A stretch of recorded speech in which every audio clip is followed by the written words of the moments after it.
안녕하세요. 개인 파산 절차에서 사실상 가장 중요한 관문이죠. 면책 결정. 그런데 이 면책을 법원이 허가하지 않는 경우들이 있습니다. 오늘은 왜 그런 결정이 내려지는지 그 이유를 좀 깊이 파헤쳐 보려고 합니다. 마침 당신께서 2021년 하반기 면책 불허가 항고심 결정내 모음 자료를 제공해 주셨어요. 그래서 오늘은 이 결정내들을 바탕으로요. 어떤 행동들이 면책 불허가로 이어지는지, 또 법원이 특히 뭘 중요하게 보는지 그 핵심 패턴을 한 10분 정도 집중적으로 살펴보겠습니다. 복잡한 법률 용어보다는 실제 사례 중심으로 좀 알기 쉽게 이야기 나눠보죠. 자, 바로 시작할까요? 네, 좋습니다.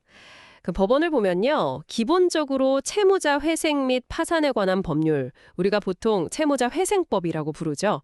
그 법 제564조 제1항에 여러 가지 면책 불허가 사유들이 쭉 나열되어 있습니다. 이 조항들을 쭉 보면 핵심은 결국 채무자가 일부러 그러니까 고의성을 가지고 재산 상태나 채권자 목록 같은 걸 사실과 다르게 알렸는지 아니면 재산을 어딘가에 숨기거나 빼돌렸는지 이런 뭐랄까 좀 성실하지 못한 행동을 했는지 여기에 초점이 맞춰져 있어요. 아, 고의성. 그게 핵심이군요. 단순 실수가 아니라 일부러 속이려고 했는지. 그렇죠. 그냥 실수로 누락한 거랑 의도를 가지고 적극적으로 속인 거랑은 법원에서 완전히 다르게 봅니다. 이 결정내들에서도 그런 경향이 아주 뚜렷하게 나타나고요. 네. 그럼 이 결정내들을 보니까 가장 자주 등장하는 불허가 사유는 역시 예상대로 재산은닉이나 소득 축소 보고 이런 것 같아요. 예를 들면 파산 신청 직전에 아파트를 팔았는데 그 매각 대금 어디 갔냐 물으니 제대로 설명 못하는 경우. 이거 딱 걸리기 좋겠는데요. 사례 1. 네, 맞습니다. 전형적이죠. 아파트 매각 대금뿐만 아니라 퇴직금 같은 경우도요.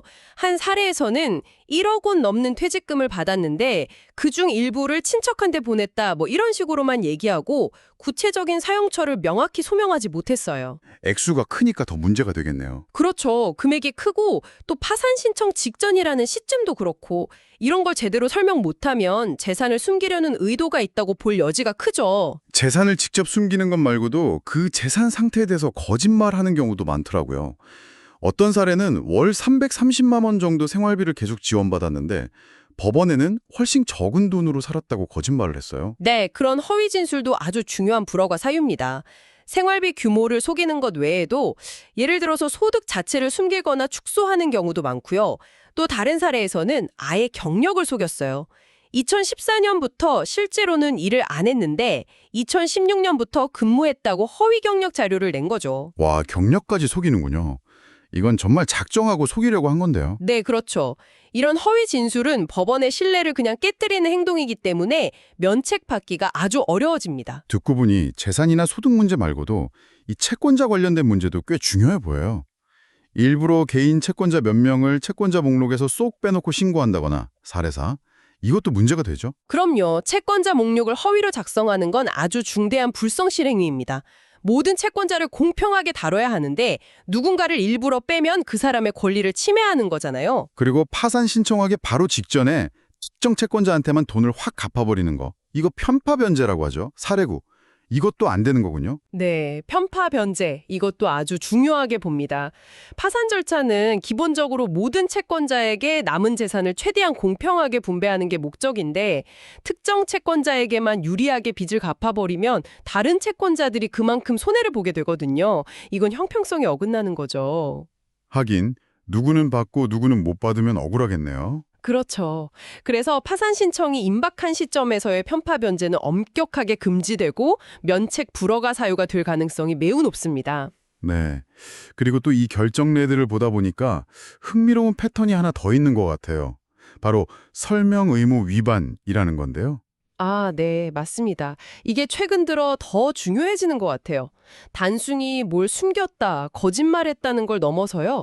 재산이 어떻게 변동됐는지, 돈을 어디에 썼는지 이런 걸 법원이 물어봤을 때 제대로 설명하지 못하는 경우예요. 예를 들면 아파트 판 돈 어디 썼냐는 질문에 제대로 답 못한 거 아까 말씀하셨고 사례 6. 또 어떤 사례는 회사 주식을 왜 갑자기 친척한테 그냥 넘겼냐고 물으니까 납득할 만한 설명을 못했어요. 사례 8. 네, 또 다른 사례에서는 고가의 스포츠카를 구입했는데 그 돈 어디서 났냐? 이걸 제대로 밝히지 못했고요. 사례 28, 스포츠 토토 구입자금 출처 설명 못한 경우도 있었고요. 이게 뭐랄까 단순히 모르겠다, 기억 안 난다 이런 수준이 아니라 뭔가 합리적인 설명이나 증빙 자료 제출을 계속 못하면 법원 입장에서는 이 사람이 뭔가 숨기고 있구나 이렇게 의심할 수밖에 없는 거죠. 적극적으로 해명하려는 노력이 안 보이니까요. 그렇겠네요. 설명을 못한다는 것 자체가 뭔가 캥기는 게 있다는 신호처럼 보일 수 있겠어요. 네. 그래서 최근에는 이 설명 의무를 제대로 이행하지 못하는 것이 면책 불허가로 이어지는 경우가 상당히 많아지고 있습니다. 투명성이 중요하다는 거죠. 마지막으로 하나 더 짚어볼 만한 게 그 파산 직전에 막 돈을 흥청망청 쓰는 경우. 이것도 문제가 되죠.